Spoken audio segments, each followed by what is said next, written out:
Hmm. Say, Mehta Sahab, good morning. And today our discussion will be on the bailment in CRPC 1973. So, as you know that bailment is available, treating that the offender is innocent until proved guilty. However, there is a big provision in CRPC with certain sections like 436, 37, 38 and all, 39. I will request you to please let me know these all the provisions with your conscious mind in detail. Thank you sir. Section 436, 437, 438, 439 जैसा sir ने आपको बताया है कि ये bell से related section है। हम लोग सीआरपीसी के चैप्टर 33 में जब देखेंगे तो वहाँ बेल से रिलेटेड जो भी प्रोविजंस हैं वो कंप्लीट प्रोविजंस दिए गए हैं। तो मैं आपको समरी छोटा आपको बताऊंगा कि इस तरीके से हम बेल के बारे में बताएंगे। तो सबसे पहले हमें ये जानना होगा कि ऑफेंस टू टाइप्स के होते हैं, एक बेलेबल ऑफेंस, एक नॉन बेलेबल ऑफेंस। तो सेक्शन 2C में बेलेबल तो सेक्शन 2A में बेलेबल ऑफेंस की डेफिनेशन दी गई है। बेलेबल ऑफेंस वो ऑफेंस होते हैं जो सीआरपीसी के फर्स्ट शेड्यूल में एक टेबल बनी हुई है, उसमें आप देखेंगे तो आईपीसी के सेक्शन जो है लिखे हुए हैं, उस सेक्शन के आगे लिखा हुआ है कि ऑफेंस बेलेबल है या नॉन बेलेबल है। इस प्रकार से हम जान लेंगे कौन सा ऑफेंस बेलेबल है और नॉन बेलेबल है। तो सेक्शन 2A में बेलेबल और नॉन बेलेबल ऑफेंस दोनों की परिभाषा दी गई है, जो कि आपको शेड्यूल फर्स्ट की तरफ रेफर करते हैं। और किसी एनी अदर लॉ में लिखा है कि ये ऑफेंस बेलेबल है तो बेलेबल माना जाएगा और नॉन बेलेबल है तो नॉन बेलेबल माना जाएगा। इस प्रकार से 436 जो है वो बेलेबल ऑफेंस की बात करता है कि अगर कोई ऑफेंस बेलेबल ऑफेंस है तो बेल एज ए राइट आप क्लेम कर सकते हैं कोर्ट से या पुलिस स्टेशन से, क्योंकि आपको बेल एज ए राइट मिलेगी। इसमें आपको क्या करना होगा कि बेल के लिए जो भी टर्म्स एंड कंडीशंस हैं, जो बेल बॉन्ड एग्जीक्यूट होता है उसकी जो भी शर्तें हैं वो फुलफिल करना होगा। अगर आप फुलफिल कर देते हैं विद श्योरिटीज या विदाउट श्योरिटी, जैसी बेल की डिमांड है बेल बॉन्ड की, वैसा आपको फुलफिल करने के बाद बेल आपको मिल जाती है। बेल एबल ऑफेंस में बेल पुलिस स्टेशन से और मजिस्ट्रेट कोर्ट से भी अलाउ हो जाती है।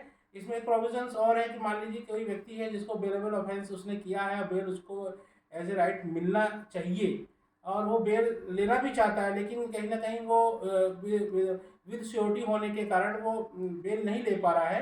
तो 7 डेज तक अगर वो नहीं श्योरिटीज ला पाता है तो कोर्ट सीआरपीसी में लिखा है कि वो इंडिजेंट या निर्धन व्यक्ति, गरीब व्यक्ति माना जाए। और अगर ऐसा 7 दिन के अंदर नहीं दे पाता है तो कोर्ट उसको निर्धन व्यक्ति मानते हुए विदाउट श्योरिटीज उसको बेल बॉन्ड एग्जीक्यूट करा के रिलीज कर सकते हैं। ठीक है, इसी प्रकार से आपको मैंने बता ही दिया कि बेल बॉन्ड एग्जीक्यूट करना पड़ता है। बेल बॉन्ड एग्जीक्यूट करने के लिए कुछ टर्म्स एंड कंडीशन है कि आप अपराध से जुड़े हुए साक्ष्यों को नहीं मिटाएंगे, जो भी गवाह है उन पर दबाव नहीं डालेंगे, न्यायालय की इजाज़त के बिना आप बाहर नहीं जाएंगे। ठीक है, किसी प्रकार से आप छेड़छाड़ नहीं करेंगे। तो इन शर्तों को फुलफिल करना रहेगा। अगर आप इन शर्तों का अवहेलना या उल्लंघन करते हैं तो बेल बॉन्ड आपका कैंसिल हो जाएगा, आपको कस्टडी में ले लिया जाएगा।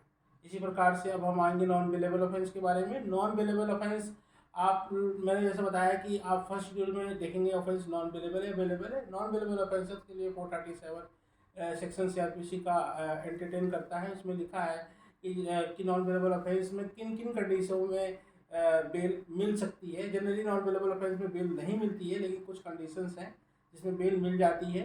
तो उस कंडीशन को हम 437 में बताएंगे आपको। अभी तो ये आपको शॉर्ट में बताया जा रहा है। आपको अगर बेल से रिलेटेड टॉपिक पर जानकारी चाहिए तो प्लीज़ हमारे से संपर्क करें, ग्लोबल कॉलेज ऑफ लॉ में आएँ, आपको बेल से संबंधित सारी जानकारी दी जाएगी। फिर भी मैं छोटा छोटा बताता हूँ। और शॉर्ट में 16 वर्ष से कम आयु का की कोई महिला है, कोई बच्चा है या कोई बूढ़ा व्यक्ति है, तो इस प्रकार से उसको बेल दी जा सकती है।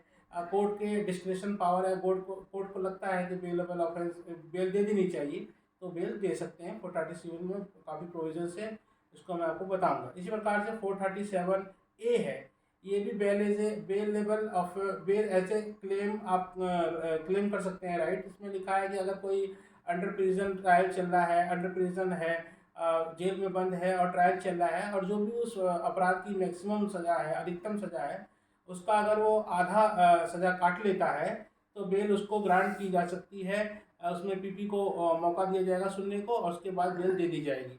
और अगर उस अपराध का जो अधिकतम सज़ा है और उसने पूरी ही व्यतीत कर ली है अंडर ट्रायल में, तो उसको बेल ग्रांट की जाएगी।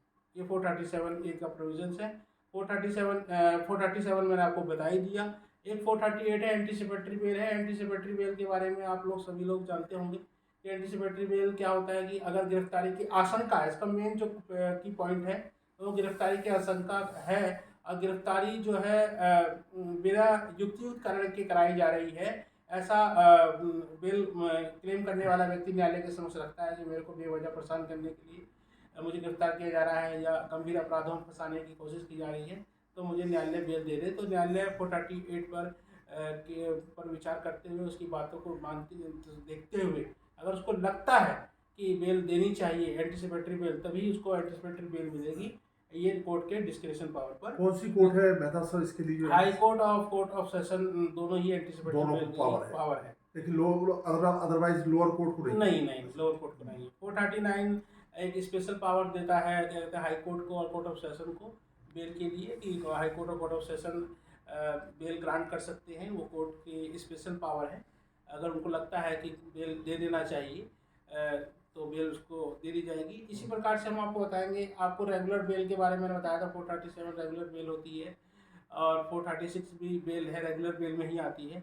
इसी प्रकार से डिफ़ॉल्ट बेल क्या होती है? डिफ़ॉल्ट बेल जैसे 167 सीआरपीसी में जब हम क्लॉज 2 पढ़ते हैं तो उसमें लिखा है कि अगर कोई ऑफेंस जिसकी मैक्सिमम इम्प्रिजमेंट 10 ईयर्स है और उसकी इन्वेस्टिगेशन 60 दिन के अंदर कंप्लीट नहीं हो पाती है, तो आप बेल के लिए अप्लाई कर सकते हैं और बेल आपको ग्रांट हो जाएगी। इसी प्रकार से मींस इन्वेस्टिगेशन के लिए टाइम फिक्स है उसका? हाँ 60 डेज जी। वो कौन से ऑफेंसेस हैं?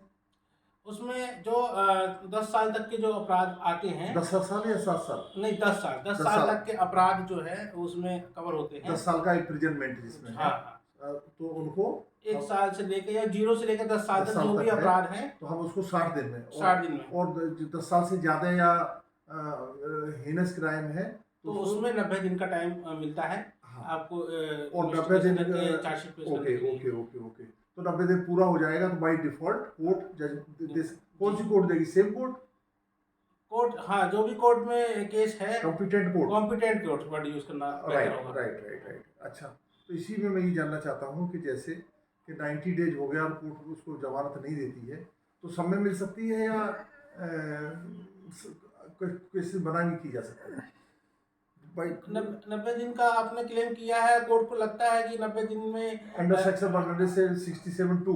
जी अच्छा ठीक है अच्छा ओके। एंटीसिपेटरी बेल 438 में जी 438 हाई कोर्ट को सेशन कोर्ट को पावर है। अच्छा, तो इस प्रकार से जब बेल बॉन्ड एग्जीक्यूट किया जाता है तो उसकी जो भी शर्तें हैं या है उसको आपको फुलफिल करना पड़ता है और उसका पालन करना पड़ता है। बेल मिलने के बाद क्या कंडीशंस होती हैं बेल की? जो बेल उसमें ये होता है कि आपने आप जो अपराध किया दोबारा इस अपराध को नहीं दोहराएंगे या कोई अन्य अपराध नहीं करेंगे और या न्यायालय से दूर नहीं भागेंगे, कहने का मतलब ज्योग्राफी में रहेंगे। न्यायालय बिना परमिशन के आप बाहर नहीं जाएंगे और साक्ष्य के साथ छेड़छाड़ नहीं करेंगे, विटनेस के साथ दबाव नहीं डालेंगे और भी कोई कंडीशन जो न्यायालय को उचित लगता है वो उसमें मेंशन कर सकते हैं। Okay. So Mehta ji, thank you so much, thank you very much.